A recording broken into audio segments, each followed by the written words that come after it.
Hello and welcome to Pock and Rob. In today's video I'm returning to my ReImagined series and I am going to be looking at Wings' 7th and final album, Back to the Egg. A few weeks back I did my track by track ranking of this album. I mentioned that there's several tracks on here that I think are very much below par, a few that are middling, but there is a wealth of additional material from this period of Wings that could be in contention for an improved version of Back to the Egg. Before I dive into the discussion, I just remind you to like the video, click the subscribe button or hit the bell to receive notifications of future content. And so I'm going to start off by talking about some of the tracks from the 16 songs or 14 tracks that I think would be most definitely on the cutting room floor before we even start. First off, the broadcast. It's poor. There's very little of any musicality of interest in there, and the recitation of the poems is wooden.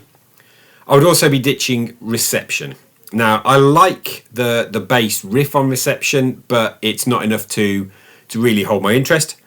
I have split the double tracks into individual pieces, which means I can ditch Million Miles, which I'm really pleased about, and I'm also going to cull the two Rockestra tracks. For me, they are incongruous, they don't fit with the rest of the Back to the Egg album. Also being culled from the record are the two punkiest tracks on there. Spin It On, I enjoy it, but the lyrics are just trash. Their cousins didn't get on down to the aircraft hangar, it's nonsense. And with great regret, To You. To You, I think, is a particularly enjoyable song, but there's just better material that would have been available. So let's go into what I've built as a record. Now, I have almost concept album this as a trip to a disco or a ball. And so it's going to open with We're Open Tonight. It states that, ladies and gentlemen, come and join us. I'm then following this on with Getting Closer. Imagine that you are travelling with your date for the night on the way to this party. Then comes the first track that isn't on Back to the Egg, and it's Cage. If you've never heard Cage, it's one of the great unreleased McCartney Wings tracks. It was slated to be included on Cold Cuts, but to this day we still don't have an official release of Cage. Hopefully that will change soon when the Back to the Egg archive comes along. Cage is a great fun number built around in the initial riff of the song, which is C-A-G-and-E, which obviously spells cage. It's a really good song, Cage, and mind-boggling that over 40 years later we still don't have an official release of a song that's been widely bootlegged. My next pick is a beautiful ballad. It's Winter Rose. So this is the first half of the Winter Rose Love Awake pairing that appears as the double song on towards the end of Back to the Egg. I like Winter Rose, I think it's a beautiful ballad. It's about 2 minutes long, sits perfectly there for me. Fifth track on side A, I have picked Denny Lane's Weep for Love. This finally got released on the Japanese Tears solo album. This is then followed by Arrow Through Me. Track 7, concluding side 1, Good Night Tonight. So let's flip the record over onto the over easy side, side 2, and we're going to kick off with the other half of the separated 2-track thing, Love Awake. I think this is one of Paul's best songs from that period. I do think it should have stood alone. I have heard rumours that there's a longer version, so archive, let's hope we get a better version, longer version of Love Awake. It's one of those songs I'd like more of.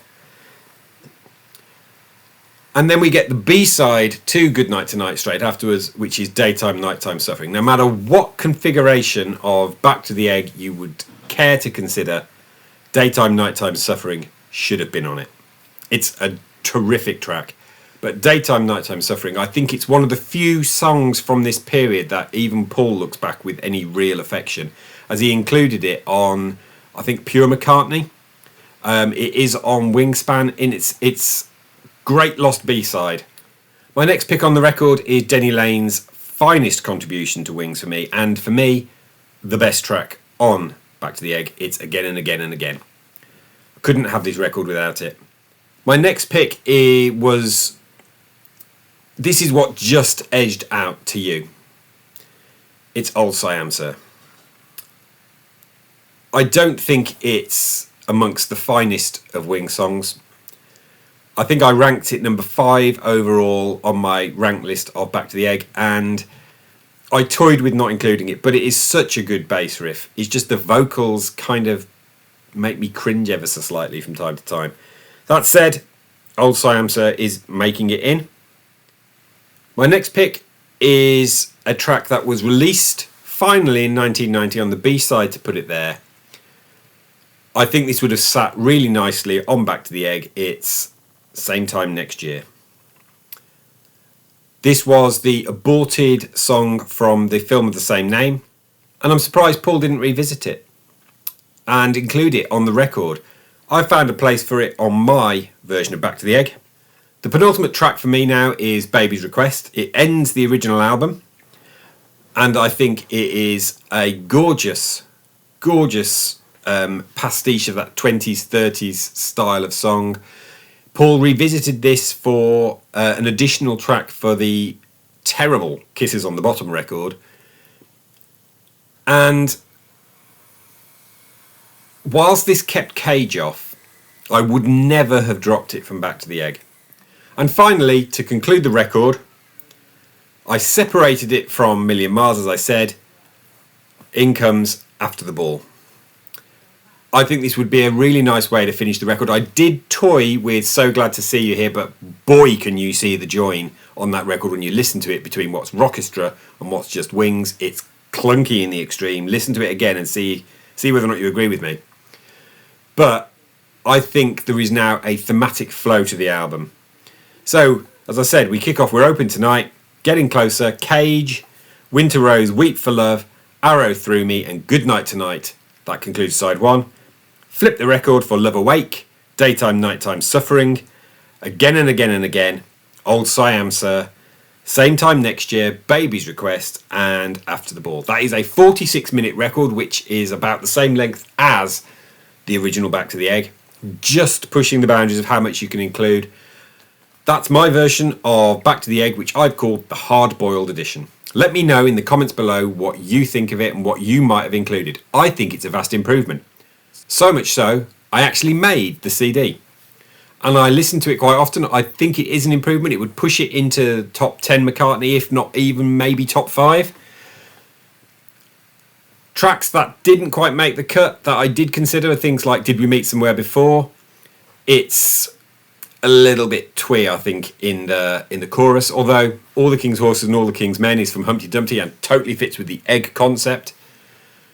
I also considered Maisie. Plus, I may have to revisit this when we finally get that long-promised archive.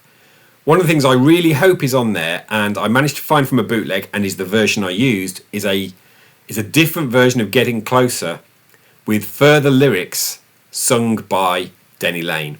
It's a real mind blower when you find out that there was more that could have been done with Getting Closer than they actually did do.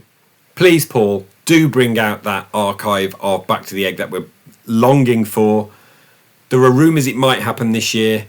I know there have been issues with the credits and the permissions for the performers on Rockestra, but I know there's bound to be material. There always is when McCartney releases an archive that we didn't know about. There's bound to be stuff from Back to the Egg that hadn't leaked out over the years. And maybe there's an even better Back to the Egg to be built from that. And I might have to revisit this video.